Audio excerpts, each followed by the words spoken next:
Hello, hello, hello, and welcome to my YouTube channel. My name is Jameelah, and I am a master manifester. And I know you are too because you're watching content like this. The name of this channel is Manifesting Magic the Practical Way because there's always some practical ways to sort of figure this thing out, right?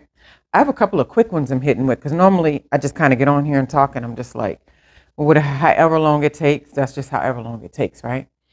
But today, I want to talk about something that you've probably heard so many times, something that you've probably heard. Um, see, I feel like I'm in the middle of the frame now. Something that you probably heard so many times, something that you probably um, know to be true, but you may need a reminder of it, right? Anytime you run into some level of what you are calling rejection, it's always redirection. It's always protection. Especially if you know, okay, say you're a person that's been on this manifesting magic road for some time. You've always placed personal development at the forefront. You've always tried to approach all situations being the most positive and helpful and loving person that you possibly can be in any environment that you walk into. You've been in so many environments where people tell you that you completely changed and shift the way that they were doing things. They were so happy to have you there. And you can feel like, wow, I met them and I left them better off than what they were when I decided to move on, right? That's beautiful, a beautiful thing. When you come up against situations and people or places or things, and it's something that you know that you want, something that you're very specific about, and then in that environment or that place or with these people or something, it's being rejected in some kind of way. A good example of this is me. I can look at my career and look back at the many times that I've been involved in so many different types of environments. And I've always tried to make that environment permanent because I was enjoying it. I liked the people, I liked the place, and I was like, this is cool. I remember when I was a visiting scholar, this was the highest accolade I had ever gotten as an instructor. But it was at the community college level, right? Which I love community college level. I've always loved it because I felt like, that's where people are really trying to figure out who they are. They're working with kids. They have like a lot of intelligence, but their lives are busy. So many reasons and so many opportunities there to impact people to be their greatest or best self in an academic environment. I really love molding in a community college setting.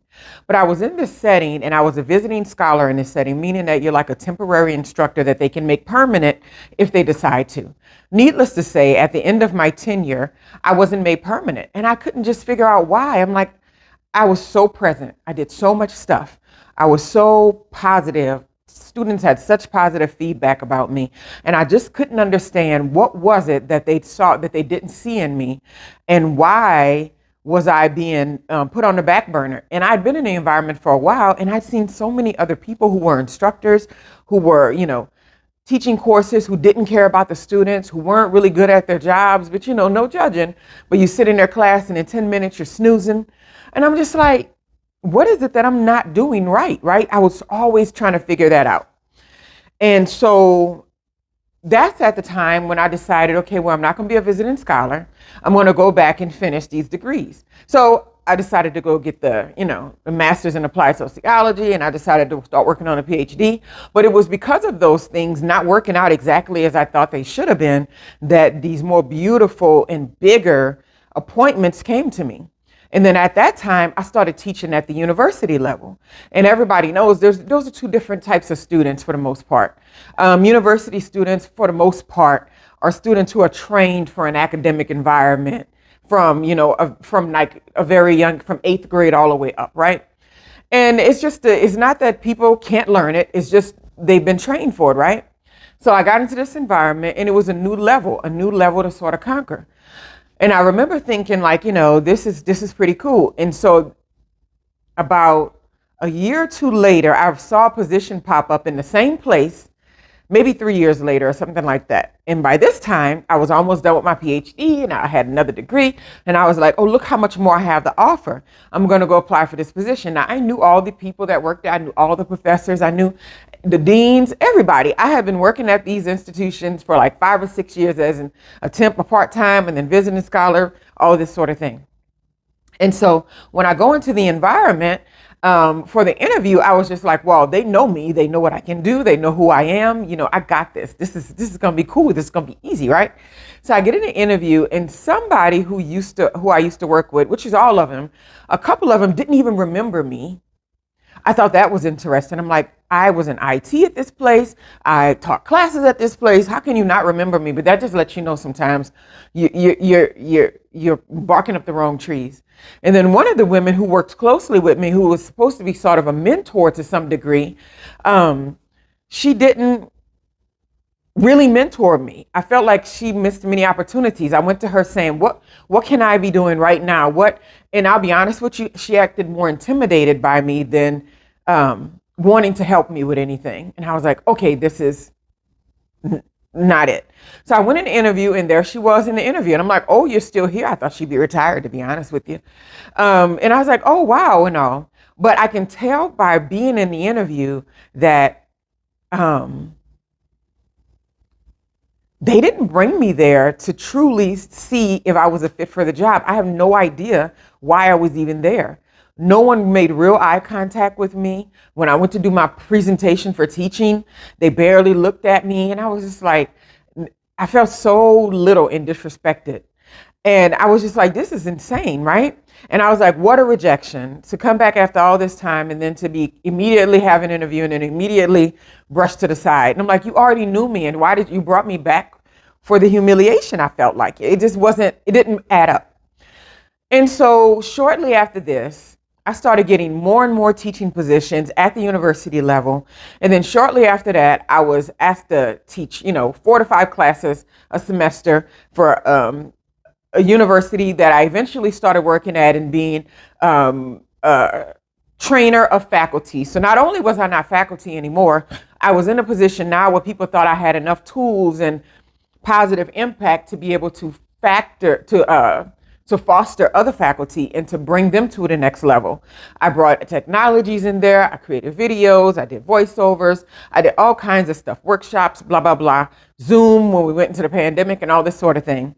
And I was just saying how I was thinking about how that was just like, oh, this is so sad. They don't want me, right? But I wound up being something that was so much better in other environments. And now I won't even name the university, but I'm at a university now that's like 17th in the nation. So we all know the Ivy Leagues are 1 through 10. This one is number 7 out of all the universities in the nation, right? It is an international worldwide university with locations in Dubai, locations in Paris, and in London. And so when I think about it and I walk around in an environment and I know that I'm doing good work and I'm there to train instructors and to help people with educational technologies and all that stuff and do workshops and all that good stuff. And I just think to myself how sometimes we get so caught up into some one person or one environment's no, when really we're being redirected because we have so much more to offer, right?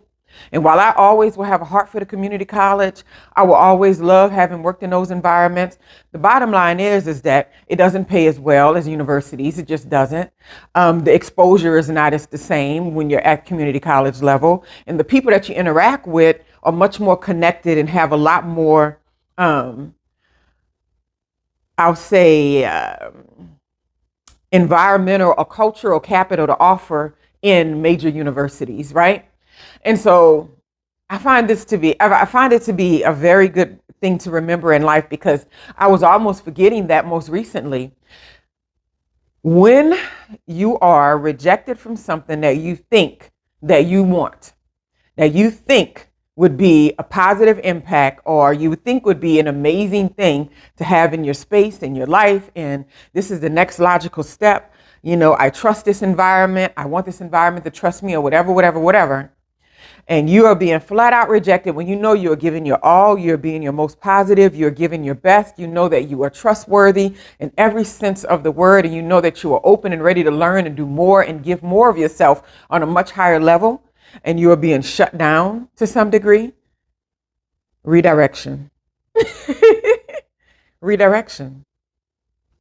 It means that all of your trust and all of your abilities and all of the abundance that you were bringing to the table is not being received in that environment. So a lot of times we think, oh, this means that it says something negative about me. It does not say anything negative about you. It says that where you were trying to plant your seeds and where you were trying to make the most grow, it was not a fertile environment. It was a environment that's held up by selfishness, stagnation, untrustworthiness, so many things, right? And so you can choose to continue to deal in these environments on some level, because I will say later on, people ask me to teach at the community colleges at different times, like, you want to teach this class online, but it was always on my terms.